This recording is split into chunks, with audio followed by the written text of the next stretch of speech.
आज एक बार फिर हम अपने कादिर खुदा का शुक्र अदा करते हैं जिसने आज का ये माहौल हमारी ज़िंदगी में दिया और हम सब उसकी हजूरी में मौजूद हैं ताकि उसकी इबादत करें और उसके पाक कलाम को सीख सकें। चूँकि तरतीब के साथ हम खुदा का पाक कलाम सीख रहे हैं और कुछ सवालात हमने खुदा के पाक कलाम में से सीखे और आज भी एक सवाल हमारे सामने होगा जो कादिर मुतल्लिक खुदा ने अपने बंदे मुकद्दस एलिया से मुखातिब होकर किया था। और इसका ताल्लुक जो हवाला है वो पहला सलातीन है और उसका 19वां बाब और उसकी 9वीं आयत है।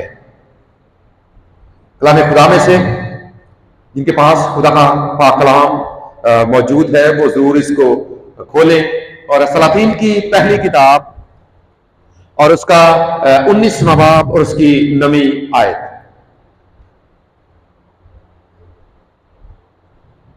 जो पढ़ना चाहता है सामने आकर माइक में वो तिलावत कर सकता है। कोई भी बच्चों में से सामने आ सकता है और खुदा के पाक कलाम के इस हिस्से को हम सब के लिए तिलावत कर सकता है। कोशिश किया करें कि आपको ये पता है कि हर बार ये कई बात की जाती है कि आप में से कोई भी आ सकता है, सो कोशिश करें कि आप जहनी तौर पर तैयार होकर आया करें। मिनाहल बेटा सामने आ जाओ। बेटी मिनाहल के साथ मिलकर हम आज का विर्द तिलावत करेंगे। इधर आप इधर सामने शाबाश। आज सुने जी पाक कलाम में क्या लिखा है। मेरी तरफ से आप सबको सलाम। आज की हमारी रूहानी खुराक पहला सलातीन उसका 19वां बाब और उसकी 9वीं आयत। और वहाँ एक गाड़ में जाकर टिक गया और देखो खुदावंद का एक कलाम उस पर नाजिल हुआ कि या एलिया तू यहाँ क्या करता है। आप नाम पढ़ा और सुना देना हम सबके लिए पास। आमीन। खुदा का शुक्र। थैंक यू बेटा जी। अब यहां पर एक सवाल किया गया है मुकद्दस एलिया से। किससे किया गया जी? किससे किया गया है? एलिया से। किससे किया गया है? एलिया से। और सवाल क्या है कि तू यहां पर क्या करता है।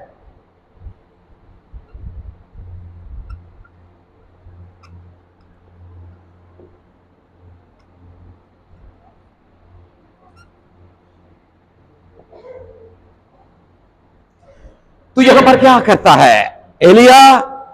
तू यहां पर क्या करता है? ये बात आज हमारे सामने होगी और हमने ये देखना है कि खुदा ने ये सवाल क्यों किया। एलिया उस वक्त किस हालत में था और जब उससे ये सवाल किया गया तो फिर उसने जवाब क्या दिया। और अगर यही सवाल हमारा खुदा हमसे करता है तो फिर हमारा जवाब क्या होगा। हम क्या कह सकते हैं या हमारे पास उसका क्या जवाब है। इन बातों को अपने सामने रखना है। जब खुदा का बंदा मुकद्दस एलिया एक ऐसी जगह पर, और अभी जो बेटी ने तिलावत की है इसके मुताबिक वो एक गार में है। कहां पर जी? कहां पर है वो? एक गार में जाकर टिक गया। क्या हुआ? एक गार में जाकर टिक गया। और वहां पर क्या हुआ है कि खुदा का कलाम उस पर नाजिल हुआ। खुदा ने अपने बंदे को आवाज दी है कि एलिया तू यहां पर क्या कर रहा है? क्या कर रहा है तू यहां पर? तो इसका मतलब यह है कि यह सवाल हमारे सामने इस बात को रख रहा है कि उस वक्त एलिया को वहां पर नहीं होना चाहिए था। इसलिए खुदा ने उससे पूछा कि तू यहां पर क्या कर रहा है। अब जब आप इस सवाल के पस मंजर में जाते हैं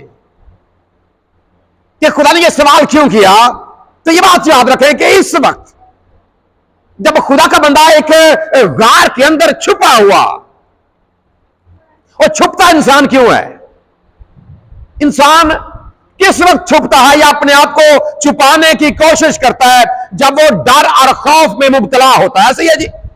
जब आप क्या होता है, जब आप डरे हुए होते हैं, सहमे हुए होते हैं, या आपके सामने ये बात होती है कि कोई मुझे मार देगा,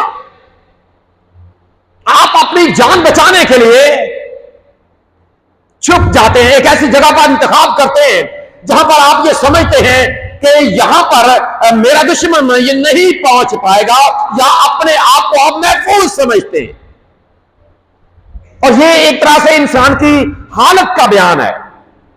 और हालत यह है कि जब इंसान अपनी जिंदगी में मायूस हो जाता, क्या होता है जी? मायूस हो जाता है। कभी मायूस हुए आप जिंदगी में? कभी। और हर इंसान ये बात याद रखे, एक बार नहीं, कई दफा इंसान अपनी जिंदगी में मायूस होता, हालात को लेकर, वाकयात को लेकर, मामलात को लेकर। कोई भी मामला हो सकता है, ये आपका शख्सी हो सकता है जी, आपका घरेलू मामला हो सकता है, ये भाइयों बहनों का मामला हो सकता है, शोहर और बीवी का हो सकता, औलाद का हो सकता है, आपके हमसाए का हो सकता है, आपके मोहल्ले का हो सकता है, मुआशी हो सकता है, मुआशरती हो सकता है।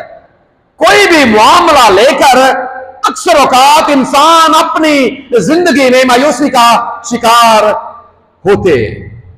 और इस वक्त मुकद्दस एलिया भी इंतहाई मायूसी के आलम में है। और ये बात भी याद रखें कि मायूस होना एक ऐसी इंसानी हालत है जिसका ताल्लुक इंसान के जहन के साथ। और जहनी बीमारियों में यह कहा जाता है, न्यूज वीक की रिपोर्ट के मुताबिक, ये जो एक आलमी जरीदा है, उसकी रिपोर्ट के मुताबिक जहनी बीमारियों में सबसे सरे फहरिस्त मायूस होना या डिप्रेशन का शिकार होना। डिप्रेशन तो आप समझते हैं, क्योंकि उर्दू आजकल चूंकि इंग्लिश मीडियम दौर है, हम उर्दू के अल्फाज को कम समझते हैं और जो इंग्लिश के लफ्ज हैं उनको ज्यादा समझते हैं। जैसे ही है जो बच्चे इंग्लिश मीडियम पढ़ते हैं, डिप्रेशन पढ़ा कभी आपने ये लफ्ज जी पढ़ा या सुना है? डिप्रेशन। और जहां पर भी आपको डिप्रेशन लिखा हुआ मिलेगा, वहां पर आपको इंसान के दिमाग की तस्वीर भी नजर आती है। जहां पर ऐसा होगा, या आप कोई न्यूज चैनल देख लें, जब वहां पर कोई ऐसी न्यूज चलाई जाती है तो इंसान का दिमाग अक्सर दिखाया जाता है, क्योंकि इसका ताल्लुक आपके दिमाग, आपके जहन के साथ है। और ये जहनी बीमारियों में टॉप पर है, सबसे ऊपर है। और ये एक ऐसी हालत है जो अक्सर औकात इंसान को इस हद तक ले जाती है कि इंसान मौत को भी गले लगा लेता है। मैं भी अपनी जिंदगी में आप बहुत से ऐसे लोगों को जानते हो जिन्होंने सुसाइड किया, जिन्होंने खुदकुशी की। और खुदकुशी के पीछे सबसे बड़ी जो वजह है, इंसान जब अपने आप को मार लेता है तो याद रखें इसके पीछे जो सबसे बड़ी वजह वो इंसान की मायूसी, उसका डिप्रेशन में मुबतला होना। और दुनिया में एक आलमी तंजीम है WHO, बहुत से लोग इसके बारे में जो मेडिकल के शोबे से वाबस्ता हैं वो इस बात को जानते होंगे, वर्ल्ड हेल्थ ऑर्गेनाइजेशन। और इसकी रिपोर्ट के मुताबिक भी दुनिया में तकरीबन 8 लाख सालाना जो लोग हैं वो खुदकुशी करते हैं। इसका मतलब तकरीबन हर 40 और 50 सेकंड के दरमियान एक इंसान अपनी जान लेने में कामयाब हो जाता। और जब हम पाकिस्तान की बात करते हैं तो याद रखें पाकिस्तान में भी तकरीबन 1 घंटे में एक शख्स खुदकुशी का शिकार होता। और इसके पीछे जो बड़ी वजह है वो इंसान का मायूस होना है, वो इंसान की मायूसी। अब मुकद्दस एलिया भी, अब यहां पर हम देखते हैं कि मुकद्दस एलिया भी इंतहाई डिप्रेशन के आलम में, इंतहाई मायूसी के आलम में यहां पर मौजूद है। और इसके पीछे वजह यह है कि उसे धमकी दी गई है, मलका एजबल की जानिब से यह कसम खाई गई है कि अब मैंने तुझे मार देना, अब मेरे हाथ से कोई तुझे बचा नहीं सकता। और जब इसे ये धमकी मिलती है तो ये भाग जाता।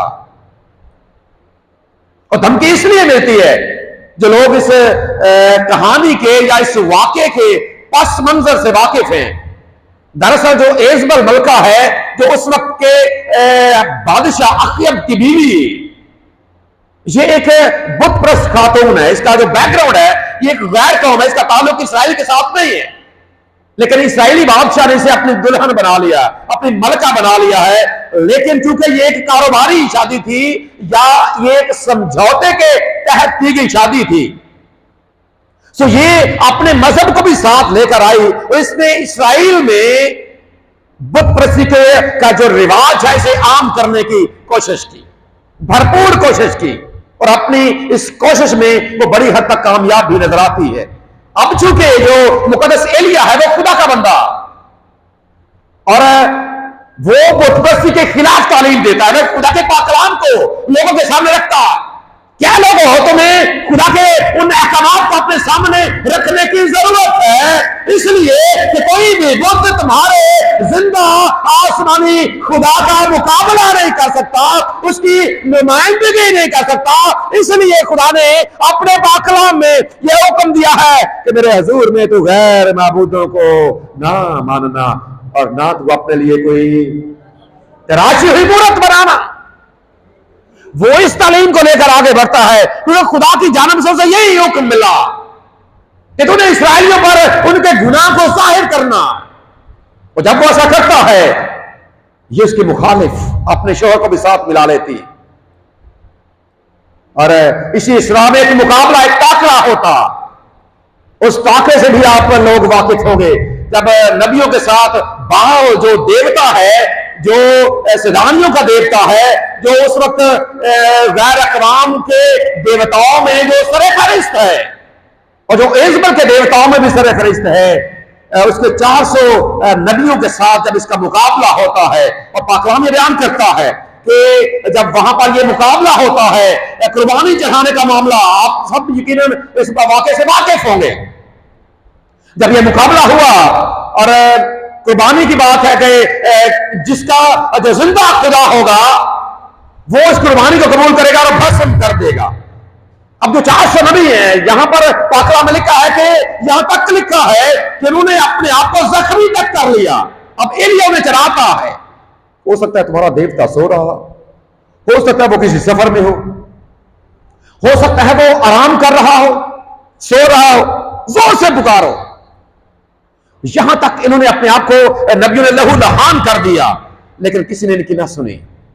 लेकिन पाकलाम ये भी बयान करता है कि जब मुकद्दस एलिया ने वो सारा कुर्बानी के लिए वो बैल उसके ऊपर रखा, तो आसमान पर से जब इसने दुआ की, आसमान पर से आग आई और खुदा ने ये सबूत दे दिया कि बाप ये सरफहरिस्त देवताओं में सरफहरिस्त नहीं है, इसकी कोई हैसियत और कोई वैल्यू नहीं है। अगर कोई दुनिया में खुदा है, अगर कोई कायनात में खुदा है, तो वो सिर्फ और सिर्फ कादिर मुतलब जिंदा आसमानी खुदा है। खुदा ने ये सबूत दे दिया और इसके बाद इसने उन नबियों को कत्ल कर दिया। अब इज़बल को इस बात का रंज है, उसने ये ऐलान कर दिया कि अब मैं तुम्हें जिंदा नहीं छोड़ूंगी। इस धमकी को लेकर एलिया अब घर से फरार हो गया है और इसके बारे में कहा जाता है कि ये कलमा हक कहने वाला नबी है। ये एक ऐसा नबी है जो डट जाता। और इस बात को भी हमेशा अपने सामने रखें कि जब हम मायूस होने की बात करते हैं तो इंसान ना सिर्फ जिस्मानी तौर पर मायूस होता है, बल्कि इंसान अक्सर औकात रूहानी तौर पर भी मायूस हो जाता है। जिंदगी का रूहानी पहलू भी इससे बच नहीं पाता। जिस्मानी एतबार से भी, रूहानी एतबार से भी इंसान मायूसी का शिकार होता है। और अब अगर हम मुकद्दस एलिया की बात करते हैं, जिसके नाम का मतलब भी अक्सर औकात हम अपने बच्चों का नाम एलिया रखते हैं। वैसे यहां पर बच्चा है जिसका नाम एलिया है, एलिया, क्योंकि बहुत से नबियों के नाम हमने यहां पर मैंने सुने हैं, बच्चों के नाम रखे गए हैं नबियों के नाम पर। एलिया 2 लफ्जों से मिलकर बना है, एल और या, और या जो है ये यहोवा से है, एल एलोहीम से है, और इसका जो लघुवी मतलब है वो है यहोवा खुदा है। और ये एक ऐसा नबी है जिसे याद रखें मुकद्दस मूसा उसे शरीयत का नुमाइंदा कहा जाता है, लेकिन मुकद्दस एलिया को अंबिया का नुमाइंदा कहा जाता है। इसे मौजज़ात का नबी भी कहते हैं। तकरीबन 16 मौजज़ात बाइबल मुकद्दस में इसके हवाले से दर्ज हैं। हाँ जी, ओके है, थैंक यू जी, आपका भी शुक्रिया। तकरीबन 16 मौजज़ात हम किताबे मुकद्दस में पढ़ते हैं कि तकरीबन 16 मौजज़ात हैं जो किताबे मुकद्दस में लिखे गए हैं मुकद्दस एलिया के हवाले से, जो इसने किए। और हम इस बात से वाकिफ हैं कि जब ये सारपात की बेवा के पास जाता है, सारपात की बेवा के पास जब ये जाता है, तो हमने इस बात को सीखा भी है पहले, शायद पिछले इतवार को भी थोड़ा सा टच इस बात को दिया गया था कि जब ये सारपात की बेवा के पास जाता है, उसके पास आटा भी नहीं है, तेल भी नहीं है। उसने कहा कि अगर मैं तेरे लिए एक रोटी बना दूंगी तो मेरे लिए और मेरे बच्चे के लिए कुछ नहीं बचेगा। और हम भी तो इसी उम्मीद पर हैं कि हम इसको पकाकर खाएंगे, लकड़ियां चुन रहे हैं, पकाकर खाएंगे फिर मर जाएंगे। लेकिन जब उसने खुदा के बंदे का यकीन किया तो फिर खुदा के बंदे की दुआ के वसीले से हम इस बात को भी पढ़ते हैं खुदा के पाक कलाम में से कि आटे के मटके में से आटा खत्म, और फिर ना तेल की कुपी में से। फिर हम इस बात को भी पढ़ते हैं कि उसी बेवा के बेटे को जब मौत ने आ लिया तो खुदा ने अपने इसी बंदे के वसीला से उस मुर्दा बेटे को जिंदा भी किया। फिर हम इस बात को भी पढ़ते हैं कि इसकी दुआ के वसीले से जो आसमान जब बंद था, 3.5 बरस तक बारिश नहीं हुई थी, खुदा ने अपने बंदे के दुआ के वसीले से बारिश भी बरसाई। फिर हम इस बात को भी खुदा के पाक में पढ़ते हैं कि जब एक बादशाह ने कुछ लोग इसको लेने के लिए भेजे तो इसकी दुआ के वसीले से वो सारे के सारे आग का शिकार हो गए। और फिर ये भी लिखा है कि खुदा का ये एक ऐसा नबी है जिसे उड़ने वाला नबी भी कहा जाता है, क्योंकि खुदा का पाक रूह से एक जगह से उठाता और दूसरी जगह पर लेकर चला जाता। सो इस तरह के काम करने वाला, कलमा हक कहने वाला, बातल के खिलाफ डट जाने वाला, देखिए अपनी जिंदगी में अब किस तरह मायूस हो गया है। और अगर आप इस बयान को पढ़ेंगे तो आपको यह बात भी लिखी हुई मिलेगी कि इसने यहां तक कह दिया कि अब खुदावंद बस, अब तू मेरी जान ले ले। इस हद तक ये मायूसी का शिकार है। लेकिन यह अहम बात है कि ये जान बचाने के लिए भागा है, लेकिन खुदा से ये कह रहा है कि खुदा तू मेरी जान ले ले। जान बचाने के लिए इज़राइल से, क्योंकि इज़राइल ने ये कहा था कि मैं तेरी जान तुझसे छीन लूंगी, मैं तुझे मार दूंगी। जान को बचाने के लिए भागा है, लेकिन खुदा से ये कह रहा है कि खुदा तू मेरी जान को ले ले। यहां पर भी हमें इसकी इस बात में भी याद रखे, एक ईमान नजर आता है कि ये इज़राइल के हाथों नहीं मरना चाहता, इसलिए कि लोगों को ये उंगली उठाने का मौका ना मिले कि इसने बाल के नबियों को मारा, बाल ने इसका कत्ल भी कर दिया। ये इसने अपने आप को जिंदा खुदा के हाथों में दिया कि खुदा तू मेरी जान ले सकता, मैं तुझे आज मैं अपने आप को तेरे सुपुर्द करता। ये हमें इसकी जिंदगी का एक बड़ा खूबसूरत भी और एक अहम भी और एक ईमान से भरपूर पहलू हमें यहां पर नजर आता है। लेकिन ये बात भी याद रखे कि जब वो मायूस है, इंतहाई मायूसी के आलम है, और खुदा से ये दुआ भी कर रहा है कि खुदा तू मेरी जान को ले ले, एक अहम बात यहां पर सीखने को मिलती है कि फिर खुदा ने उसके साथ क्या किया। जरा 11वीं आयत निकालें जी खुदा के पाक कलाम में से। 11वीं आयत आपने निकालनी है, 9वीं आयत अभी आपने पढ़ी है, और 11वीं आयत भी कोई भी आप में से बुलंद आवाज के साथ पढ़े जी। 11वीं आयत, शाबाश। एक बड़ा अहम नुक्ता है इस आयत में जी, 11वीं आयत, शाबाश, पढ़े जी।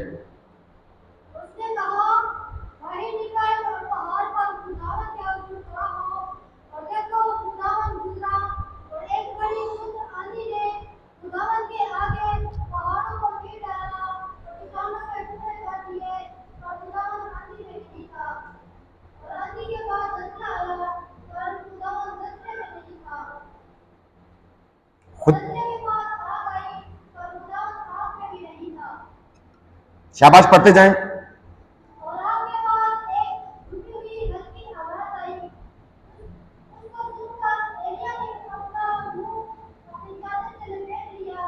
थैंक यू बेटा जी। दबी हुई आवाज। अब यहां पर अगर देखें तो जलजला भी है, आंधी भी है, आग भी है, और ये बज़ाहिर खुदा की हजूरी की अलामत है। लेकिन चूंकि खुदा को पता है, ये बात याद रखें, अक्सर औकात हम ये समझते हैं कि खुदा के जाहिर होने का सिर्फ एक तरीका है। खुदा हालात के मुताबिक, खुदा वाकयात के मुताबिक, और खुदा अपने बंदों की हालत के मुताबिक उन पर जाहिर होता। खुदा को पता है कि मेरा ये बंदा इस वक्त सहमा हुआ है, मेरा ये बंदा इस वक्त डरा हुआ है, इंतहाई मायूसी के आलम में है। तो खुदा ने अपना वो रोब, अपना वो दबदबा दिखाने की बजाय, एक जलजला दिखाने की बजाय, आपके शोले दिखाने की बजाय, और एक जो है वो बड़ा ऐसा जोरदार किस्म का अपनी अपने जाहिर करने की हालत को बयान करने के बजाय खुदा ने नरम आवाज दी है। क्या किया है जी? यहां पर जो लिखा गया है, लफ्ज क्या है? दबी हुई आवाज, नरम आवाज से। इंग्लिश में इसका तर्जमा विस्परिंग किया जाता है, एक ऐसी आवाज। और उर्दू में जब आप इसका एक और लफ्ज इसके लिए इस्तेमाल होता है,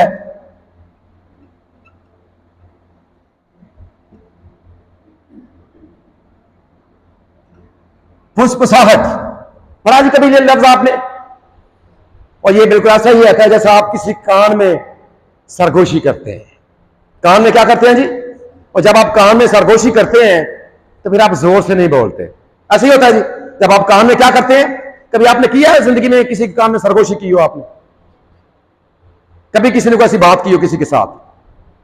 कान में सरगोशी कभी की है आपने? अनाया आप हंस रहे हो, आपने कभी किया है? हाँ जी, कभी किसी ने किसी के कान में सरगोशी की हो? नहीं कभी की? सारे ही करते हैं, मान देखे उन्हें।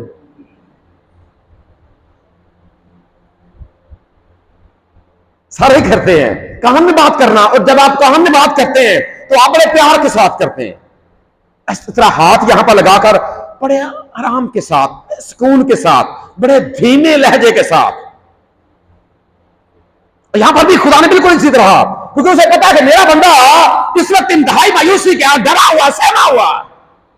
और खुदा ने भी एक नरम फुसफुसाहट, सरगोशी आपने अपने बंदे के कान में की है। और विस्पिंग, आप सब अब एक बात अब यहां पर आप जरूर मानेंगे, जब विस्पिंग की हम बात करते हैं, स्मार्टफोन कितने लोग इस्तेमाल करते हैं? स्मार्टफोन तकरीबन सभी। देखें, हाथ खड़े करो, है जनाब मेरे को स्मार्टफोन है, की हो गया जी? शाबाश। नहीं करते, डालते नहीं, फिर भी मैं नहीं आता, मैनू दे छो भाई। आप सब इस्तेमाल करते हैं। उसमें एक ऑप्शन होता है रिंग ट्यून्स, होता है जी। रिंग ट्यून्स का होता है, कभी आपने उनको देखा है कि कौन कौन सी? और आप पहले काम कर, सबसे पहले तो आपकी ये कोशिश होती है कि जिसके मोबाइल का अच्छा कैमरा है मैं वो लूं। तो इसके बाद आपने जब उसकी रिंगटून सेट करनी होती है कि जब कोई मुझे कॉल करे तो जो रिंगटून बजे वो प्यारी सी हो। क्यों? ऐसा ही है, वो क्या हो जी? प्यारी रिंगटून हो। चेक करते हैं जी, अपनी पसंद की सेट करते हैं। जो रिंगटून होती है क्या करते हैं जी? अपनी पसंद की सेट करते हैं। अब इसमें एक और ऑप्शन जुगनू भाई होता है, असाइन ट्यून। ਹੁਣ ਤੁਸੀਂ ਆਖੋਗੇ ਭਾਈ ਸਾਹਿਬ ने रखे अच्छा लेके भैड़ो या फोन रखे आने तो मालूमात कितनी सीखने की कोशिश करता हूं। असाइन ट्यून भी होता है इसमें। अब असाइन ट्यून क्या होता है पता किसी को?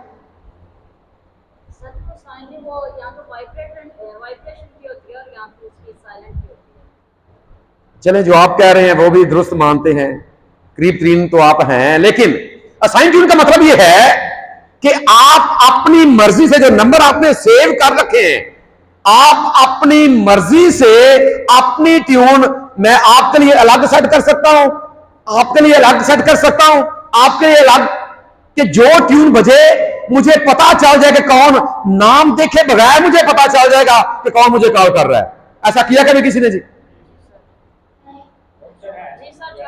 ऑप्शन है या ना ये कि आपको, आप अपनी मर्जी से ट्यून सेट कर सकते हैं, मैसेज की ट्यून भी सेट कर सकते हैं। और जो विस्पिंग है, दरअसल जब आप इसको पढ़ेंगे, विस्पिंग आपने कभी, जब आपने रिंग ट्यून देखते हैं, कभी किसी ने पढ़ा कि एक विस्पिंग भी होती है उसमें? आज जाकर जरूर आपने चेक करना है, जिनके पास सैमसंग है उनको जरूर ये ऑप्शन मिलेगी, बाकी का मुझे पता नहीं है। विस्पिंग एक उसकी जो चाहे ये मैसेज के मामले में है या रिंग ट्यून के मामले में है, विस्पिंग है कि जब ये विस्पिंग होती है, क्योंकि जब आपको कोई मैसेज आता है ना, बड़ी प्यारी सीटी बजती है, बड़ी खूबसूरत, और कन्ना में बज रहा कितनी मिठी आवाज है जी ऐसा। और खासतौर पर जब व्हाट्सएप पे मैसेज आता है, और फिर हम चूंकि सियाने लोग हैं ना, सियाने लोग हैं, और हमने सेट कर रखा है, अगर कंपनी का मैसेज आएगा तो फिर आम जी ट्यून लगी। जब कोई खास मैसेज आता है तो उसकी फिर जो ट्यून है वो भी खास होती है कि, और जैसे ही वो ट्यून बजती है ना, दिल भी धड़क उठता है। हाँ, देखिए, और फटाफट पकड़ते हैं हम कि क्या लेके किधर दिल ही तो नहीं आ गया।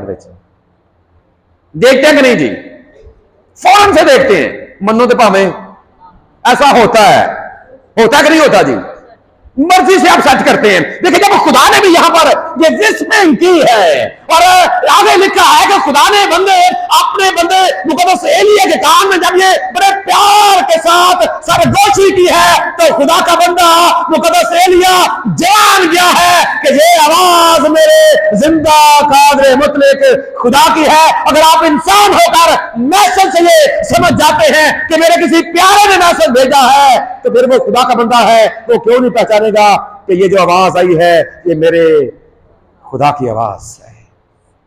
खुदा ने उसके कान में सरगोशी बड़े प्यार के साथ की है कि ये तू चूंकि मेरा बनता है, और यहां पर क्या कर रहा है। क्या कभी आपने खुदा की आवाज को पहचानने की कोशिश की है? क्या कभी आपने ये महसूस किया है कि ये मैसेज आपको आपके खुदा ने दिया है, और आपका खुदा आपके कान में सरगोशी कर रहा है कि मेरे बेटे, मेरी बेटी, ये पैगाम, ये इल्हाम आज खास तौर पर तेरे लिए। रिएक्शन हमारा क्या होता है? कान में सरगोशी खुदा ने की है, विस्पिंग के साथ, बड़ी दबी हुई आवाज के साथ, और खुदा के बंदे मुकद्दस एलिया ने पहचान लिया है कि ये आवाज मेरे जिंदा खुदा की है। और आगे वो अपना फिर मुद्दा बयान करता है। 4 ऑप्शन उसने वहां पर लिखी है। अगर आप इसी आयत को आगे पढ़ेंगे, उसके जवाब को कि मैं क्यों यहां पर भाग कर रहा हूं, 4 बातें हैं वहां पर। जरा पढ़ें जी से हवाले को, शाबाश। इसी 11वीं आयत को आप जब आगे पढ़ेंगे तो आपके सामने वो 4 बातें आ जाएंगी कि खुदा का बंदा क्यों यहां पर भाग कर आ गया है, क्यों उसे भागना पड़ा है। जी शाबाश, पढ़ें जरा आगे, शाबाश, पढ़ना शुरू करें। गैरत है, शाबाश। बनी इसराइल ने तेरे अहद को तर्क किया, बनी इसराइल ने तेरे अहद को क्या किया जी? तर्क किया। हाँ जी, पहली बात उसकी भागने की वजह कि इसराइली लोग, देखें यहां पर वो हमें रूहानी एतबार से भी मायूस नजर आता है कि वो मुनादी तो करता है, लेकिन कोई उसकी मुनादी सुनने के लिए तैयार नहीं है, कोई कबूल करने के लिए तैयार नहीं है, कोई खुदा के अहद पर कायम रहने के लिए तैयार नहीं है, कोई खुदा के पाक कलाम की आवाज को सुनने के लिए तैयार नहीं है, कोई कबूल करने के लिए, उस पर अमल करने के लिए तैयार नहीं है। बनी इसराइल ने तेरे अहद को तर्क किया, कि पहली वजह। जी दूसरी, तेरे मजहबों को ढा दिया, तेरे मजहबों को ढा दिया। ये बड़ी एक अलार्मिंग सिचुएशन है दुनिया में। अगर आप इस वक्त देखें, आपको बड़े बड़े और आलीशान गिरजाघर, इबादत खाने नजर आएंगे। बड़े बड़े भी हैं और आलीशान भी हैं। बिल्डिंग को देखकर आपका जी खुश हो जाएगा कि यार इतनी प्यारी इमारत, इतनी खूबसूरत इमारत, इतना खूबसूरत काम, अंदर वेल फर्निश्ड, एक एक चीज एक्यूरेट है। लेकिन आप ये देखकर साथ ही परेशान भी हो जाएंगे कि वो खाली। जितने लोगों को वहां पर होना चाहिए, वहां पर बिल्डिंग्स बड़ी प्यारी, लेकिन दूसरी जानब दुनिया में नाइट क्लब जितना ज्यादा महंगा होगा उसकी मेंबरशिप। ये अलार्मिंग सिचुएशन है। जुगनू भाई इत्तेफाक करते हैं, जितना महंगा नाइट क्लब है, उसकी मेंबरशिप उससे बहुत ज्यादा है। और ये रूहानी तौर पर मायूस करने के लिए काफी है। खुदा का बंदा भी मायूस हो गया है कि बने इस्राइल तेरे हक को तरक कर दिया, उन्होंने तेरे मजहबों को भी हिला दिया। तीसरी बात, जी बेटा आगे। नबियों को तलवार से कत्ल किया, नबियों को तलवार से कत्ल किया। ये खुदा के नबी हैं, लेकिन चूंकि अब ये अपनी बात ही कर ले तो क्यों जो एजबल है इसकी जान के पीछे पड़ी है। ये खुदा की बात करता है और वो अपने बुत की बात करती है, और वो इसकी जान के दरपे है कि मैं जी। चौथी बात जी,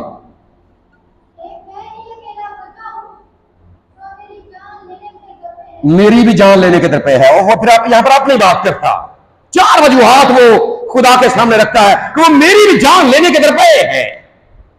लेकिन अब ये भागा है इसलिए कि ये सारी चीजें इसके सामने हैं, और वक्ती तौर पर इसने अपने को जिस्मानी तौर पर, जज्बाती तौर, ये चारों बातें हमारे सामने रख रही हैं कि ये जज्बाती तौर पर भी, जिस्मानी तौर पर भी और रूहानी तौर पर भी मायूस है।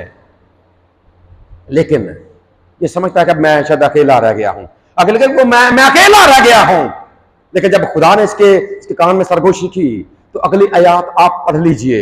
और यहां पर एक और बड़ी खूबसूरत बात यह भी है कि जब एक इंसान इंतहाई मायूसी के आलम में यह सोचता है, जिस्मानी एतबार से भी, रूहानी एतबार से भी, जज्बाती एतबार से भी, कि अब बस मैं कुछ भी नहीं हूं, उस वक्त याद रखिए, जब आप महसूस करते हैं उस वक्त भी आपका खुदा, और इसलिए भी यकीनन ये बात जब इसके कान में सरगोशी हुई और इसने अपने खुदा की आवाज को पहचाना तो इससे इसके ईमान को जरूर तकवीत मिली होगी कि मैं तो भाग कर आ गया था कि शायद अब कोई मेरे साथ नहीं है, लेकिन मेरा खुदा यहां पर भी मेरे साथ है।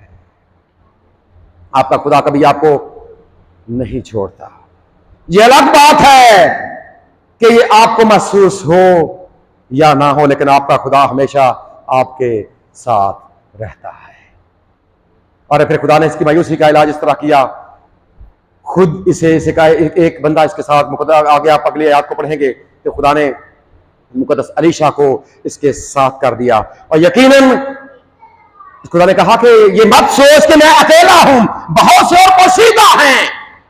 तू समझता है कि मैं अकेला बच निकला हूं, तू समझता है कि मैं अकेला खुदा के, लेकिन और भी ऐसे बहुत से हैं।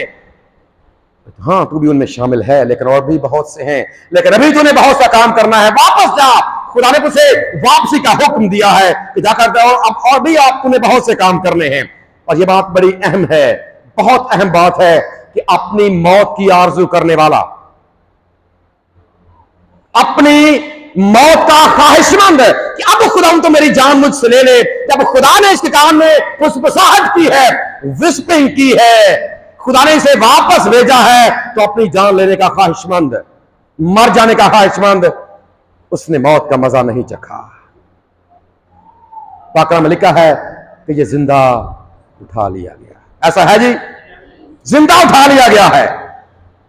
हम भी अपनी जिंदगी में मायूस बाज़-औक़ात हो जाते हैं, और ये ना सिर्फ याद रखें मुकद्दस एलिया, बल्कि जब हम मुकद्दस मूसा की बात करते हैं, क्योंकि वो ये अंबिया का नुमाइंदा समझा जाता है, वो शरीयत का नुमाइंदा समझा जाता है, वो भी अपनी जिंदगी में मायूस हुआ। जब आप गिनती की किताब का 11वां बाब पढ़ते हैं, चूंकि वो लोगों की नाकामी को अपनी नाकामी समझता है कि लोग नाकाम, लोग बुराते हैं, ये तो मैं नाकाम हो गया हूं, वो भी खुदा के सामने से बात को रखता है, और वो भी यही, उसके भी लफ्ज यही है कि खुदा बस अब मेरी बात सोच गया, अब मैं थक गया हूं, अब मैं तेरे लोगों का बोझ नहीं उठा सकता, तू मेरी जान मुझसे ले ले।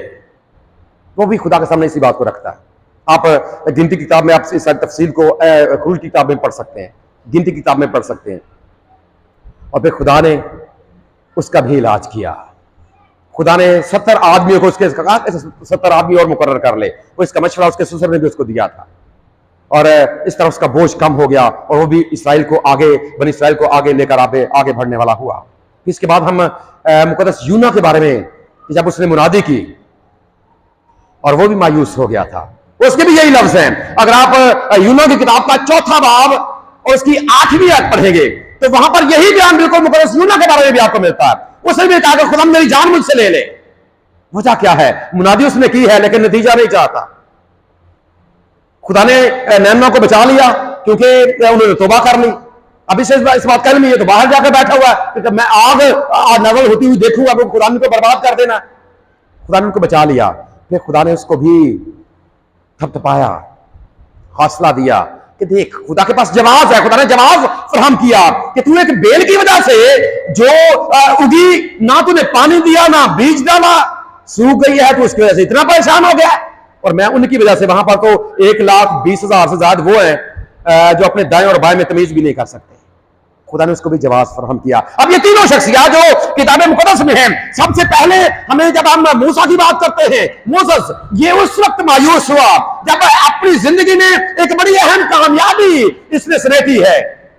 इससे बड़ी कामयाबी देखिए क्या होगी कि लाखों लोगों को फिरौन का मुकाबला करके लाखों लोगों को ये वहां से निकाल कर लाने में कामयाब हो गया है। ये एक बहुत बड़ी कामयाबी है। जब हम मुकद्दस एलिया की बात करते हैं, एलिया की बात जब आप करते हैं तो एलिया ने क्या किया है? इसने 400 बाल के नबियों को शिकस्त दी है, बहुत बड़ी कामयाबी है। लेकिन जब हम योना की बात करते हैं, मुकद्दस योना की जब आप बात करते हैं योना की, तो इसने क्या किया है? इतनी बड़ी कामयाबी अब तक याद रखें किसी के हिस्से में नहीं आई। मुनादी के सिलसिले में गैर कौम में से लाखों लोगों ने बैक वक्त, एक ही वक्त में लाखों लोगों ने खुदा को कबूल कर लिया है। ये इसकी यूना की मुनादी का नतीजा है। और ये कहा जाता है, समझा जाता है कि ये अब तक की गई मुनादी का सबसे बड़ा सिला, कि यकमुश्त इतने लोगों ने, लाखों लोगों ने एक ही वक्त गैर अक़वाम में से ये इतनी बड़ी कामयाबी देखें। तीनों ने इतनी बड़ी कामयाबियां हासिल करने के बाद भी ये मायूस हो गए, लेकिन खुदा ने इनको संभाला है। खुदा ने इनको आगे बढ़ने का हौसला दिया है। अब जरा अपनी बात कर लें। हम भी जिंदगी में मायूस हो जाते हैं। अब जरा हाथ दिखाएं, कभी मायूस हुए हैं जिंदगी में? हाथ दिखाएं जरा। होते हैं, अक्सर औकात हो जाते हैं। क्या करें? ये सवाल फिर खुदा आपसे भी करता है कि तू यहां पर क्या करता है।